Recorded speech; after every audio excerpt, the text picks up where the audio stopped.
Hello दोस्तों। आज हम बात करने वाले हैं इन्फ्लामेशन के बारे में। इन्फ्लामेशन क्या होता है, इसके क्या क्या साइंस एंड सिम्टम्स आते हैं और इसके क्या क्या कारण हो सकते हैं कि किन कारणों से ये इन्फ्लामेशन होता है, उसके लिए मेन ट्रीटमेंट में क्या उपयोग मिल जाता है, इनके बारे में। इन्फ्लामेशन की अगर हम बात करें तो इन्फ्लामेशन की डेफिनेशन क्या है। Inflammation is part of the bodies defence mechanism. It is the process by which the immune system recognizes and removes harmful and foreign stimuli and begins the healing process.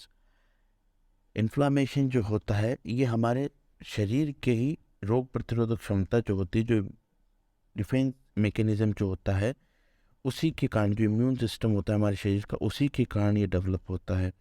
इसके अंदर क्या होता है कि जो हमारा शरीर का इम्यून सिस्टम होता है वो रिकॉग्नाइज, वो पहचान करता है जो बाहर से आया है, कोई फॉरेन स्टिमुलाई है, कोई फॉरेन पार्टिकल जो अपने शरीर के लिए नुकसानदेह है या हार्मफुल है, उसकी पहचान करता है और उसको नष्ट करने की कोशिश करता है। इसी प्रोसेस को हम इन्फ्लामेशन कहते हैं। It is response of our body against foreign particle. अगर हम बात करें इसके लक्षण की या सिम्टम्स की, तो सिम्टम्स जो फर्स्ट टाइम किसी ने डिस्क्राइब करे थे उनका नाम था Celsus. Celsus was the first person to describe the cardinal signs of inflammation. Those are of four main signs that was described by the Celsus. Celsus ने चार तरह के मुख्य इन्फ्लामेशन के साइंस को डिस्क्राइब किया था: डेलर, केलोर, रूबोर, ट्यूमर। डेलोर का अर्थ होता है पेन, केलोर का अर्थ होता है हीट, रूबोर का अर्थ होता है रेडनेस और ट्यूमर का अर्थ होता है स्वेलिंग। पांचवा जो साइन है, जो रुडोल्फ विर्चो नाम के एक व्यक्ति थे उन्होंने दिया था, जिसका नाम था फंक्शियोलीसिया, मीन्स लॉस ऑफ फंक्शंस। ये सब आपको भी पता है कि जब इन्फ्लामेशन होता है, या आपको भी कभी किसी मधुमक्खी ने काटा होगा। जब मधुमक्खी काटती है तो आपके उस एरिया के अंदर थोड़ी ही देर में, 1 घंटे के अंदर ही इन्फ्लामेशन हो जाता है। उस इन्फ्लामेशन में आपको क्या क्या देखने को मिलता है? वहाँ पे पेन होता है, जब आप टच करते नहीं भी करते तो भी पेन होता है, जलन सा अनुभव होता है। हीट होती है उस एरिया के अंदर, जब आप हाथ लगाते हैं तो आपको गर्म महसूस होता है, वो पूरा एरिया लाल पड़ जाता है, रेडनेस हो जाती है और स्वेलिंग आ जाती है, ट्यूमर। और फिफ्थ साइंस फंक्शनलिस्ट है, क्योंकि अब वहाँ पे दर्द हो रहा है, पेन हो रहा है, तो इसके कारण आप उस एरिया से ज़्यादा काम भी नहीं कर पाएंगे, तो लॉस ऑफ फंक्शंस भी उसके कारण हो जाता है। अब अगर हम बात करें इसके कारणों की कि किन कारणों की वजह से हमें ये हो सकता है, तो इसके मुख्यतः चार कारण हो सकते हैं। एक तो फिजिकल। फिजिकल मतलब कोई भौतिक। भौतिक मीन्स कि जैसे किसी कोई जलन हो गया, मतलब कहीं जल गया, या कोई ट्रॉमा हो गई, कोई इंजरी हो गई, या कोई रेडिएशन के कारण, मतलब हम गिर जाते हैं तो भी वहाँ पे इन्फ्लामेशन होगा। अगर हम जल जाते हैं तो भी वहाँ पे इन्फ्लामेशन होगा। और रेडिएशन, जो रेडिएशन थेरेपी हर जो कैंसर के पेशेंट्स को चलती है, उनके अंदर भी ये देखने को मिलता है। दूसरा कारण जैविक, बायोलॉजिकल। बायोलॉजिकल के अंदर हम बैक्टीरिया और वायरल इन्फेक्शंस को हम इंक्लूड करते हैं। किसी तरह के बैक्टीरिया, किसी तरह के वायरल इन्फेक्शन के कारण भी ये देखने को मिल सकता है। तीसरे कारक की हम बात करें तो वो होता है केमिकल टॉक्सिन्स। केमिकल्स, टॉक्सिन्स या फिर एनी काइंड ऑफ पॉइजन, इनके कारण भी हमारे शरीर में इन्फ्लामेशन की प्रक्रिया को देखा जा सकता है। चौथा जो कारण है वो ये immunological, means antigen antibody reaction. किसी भी अपने शरीर के अंदर कोई भी बाहर से कारक आता है तो हम उसे एंटीजन की हमारा शरीर उसे एंटीजन के रूप में देखता है, तो उसके खिलाफ हमारे शरीर की एंटीबॉडी कोई रिएक्ट करती है। तो इन दोनों की रिएक्शन के कारण भी इन्फ्लामेशन को देखा जाता है। अब अगर हम बात करें इसके टाइप्स के बारे में, प्रकार के बारे में, तो ये मुख्यतः दो प्रकार का होता है, एक एक्यूट, एक क्रोनिक। एक्यूट जो होता है वो है, it is short term process. This process starts with in 1 to 2 hours after infection. When pathogen was completely removed, this process stops. This process has two events: vascular event, cellular event. Acute की अगर हम बात करें तो ये होता है short term process, मतलब ये जल्दी से शुरू होता है, जल्दी ही ख़त्म हो जाता है। ये स्टार्ट होता है जैसे ही आपके किसी हार्मफुल स्टिमुलाई के कांटेक्ट में आए आप, तो आपका शरीर 1 से 2 घंटे के अंदर ही अपना जो प्रोसेस है वो स्टार्ट कर देगा। और ये जैसे ही वो पैथोजन या हार्मफुल पार्टिकल जो भी है वो रिमूव हो जाएगा आपके शरीर से, ये प्रोसेस अपने आप स्वतः ही बंद हो जाएगा।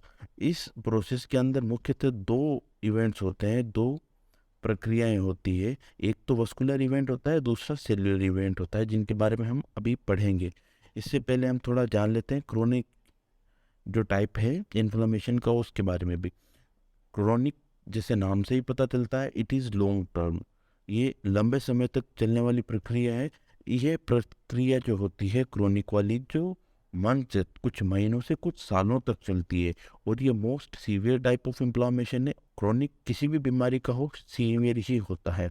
और दूसरा अगर हम बात करें तो इसके कुछ फैक्टर्स हैं जो इसको इंक्रीज करते हैं क्रोनिक इन्फ्लुएंजा, जैसे ओल्ड एज हो गई, ओबेसिटी हो गई, स्मोकिंग हो गई। इन कारणों से इन व्यक्ति प्रोन हो जाता है क्रोनिक इन्फ्लामेशन के लिए। अगर अब हम बात करें पैथोफिजियोलॉजी की, तो पैथोफिजियोलॉजी इसकी मुख्यतः ऐसे है कि जैसे आप किसी इंजरी से या किसी किसी आपके हार्मफुल स्टिमुलाई के कांटेक्ट में आए हो, आपके टिश्यू और इम्यून सेल्स जो होती है वो एक्टिवेटेड हो जाएगी। जो आपके शरीर के अंदर आपकी जो ह्यूमन इम्यूनिटी है वो एक्टिवेटेड हो जाएगी, और जैसे ही वो एक्टिवेटेड होगी तो वो दो तरह के अपने रिसेप्टर्स होते हैं। एक तो होता है डेम्स, एक होता है पेम्स। अपन पेम्स की बात करें तो पैथोजन एसोसिएटेड मोलिकुलर पैटर्न, जो भी पैथोजन या फॉरेन पार्टिकल आपके कॉन्टेक्ट में है उसका एक मोलिकुलर पैटर्न होगा वो। और एक होता है डैमेज एसोसिएटेड, जो पैथोजन या जो फॉरेन पार्टिकल आपके अंदर शरीर में गया है वो कुछ ना कुछ डैमेज करेगा। तो इन दोनों के जो मोलिकुलर पैटर्न होते हैं वो अपने जो शरीर के अंदर इन्फ्लामेटरी मीडिएट होते हैं उनको रिलीज करते हैं, जिससे क्या होगा कि क्लिनिकल साइंस ऑफ इन्फ्लामेशन होंगे वो आपको देखने को मिलेंगे। क्लिनिकल साइंस ऑफ इन्फ्लामेशन में क्या क्या देखने को मिलेंगे, जो मैंने आपको पहले बता रखे हैं: पेन, रेडनेस, हीट, स्वेलिंग और लॉस ऑफ फंक्शन। इसी के अंदर हमें दो इवेंट जो मैंने बताया था, वस्कुलर इवेंट और सेल्युलर इवेंट, दोनों देखने को मिलते हैं। वस्कुलर इवेंट क्योंकि एक्यूट फेस है, आप अभी किसी कॉन्टेक्ट में आए हो किसी भी पैथोजन के, तो एक्यूट 1 से 2 घंटे के अंदर आपकी बॉडी इसके प्रति रिएक्ट कर रही है। तो इसके अंदर हमें जो वस्कुलर इवेंट होता है उसके अंदर क्या होता है कि वेसो डायलेशन होता है, जिससे क्या होता है कि वेस्कुलर, पहले तो नाम से ही आपको समझ में आ रहा है कि वेसल से रिलेटेड है ये। वस्कुलर इवेंट में हमारी जो ब्लड वेसल्स होती है उनके अंदर डायलेशन होता है, जो माइनर कैपिलरीज होती है वहाँ पे उनके अंदर क्या होता है कि डायलेशन होता है। डायलेशन होगा तो क्या होगा कि वहाँ पे ब्लड फ्लो ज़्यादा आएगा। और सी बात है, जब किसी चीज़ का डायलेशन होगा तो वहाँ पे ब्लड वेसल ज़्यादा है, ब्लड फ्लो ज़्यादा होगा। जब ब्लड फ्लो ज़्यादा होगा तो एरिया रेड हो जाएगा, और क्योंकि ब्लड आ रहा है वहाँ पे फोर्स, तो वहाँ पे हीट भी जनरेट होगी, इसीलिए वो गर्म हो जाता है। और दूसरा, वहाँ की जो कैपिलरीज है उनकी परमिएबिलिटी भी इंक्रीज हो जाती है, जिससे क्या होगा कि लीकेज ऑफ प्लाज्मा फ्लूइड, जो अपने प्लाज्मा का जो फ्लूइड है वो वहाँ से लीक होगा, जिसके कारण स्वेलिंग आ जाएगी वहाँ पे। अब दूसरी अगर हम बात करें सेल्यूलर इवेंट के, सेल्यूलर इवेंट में क्या होता है, inflammatory mediate also migrate neutrophils.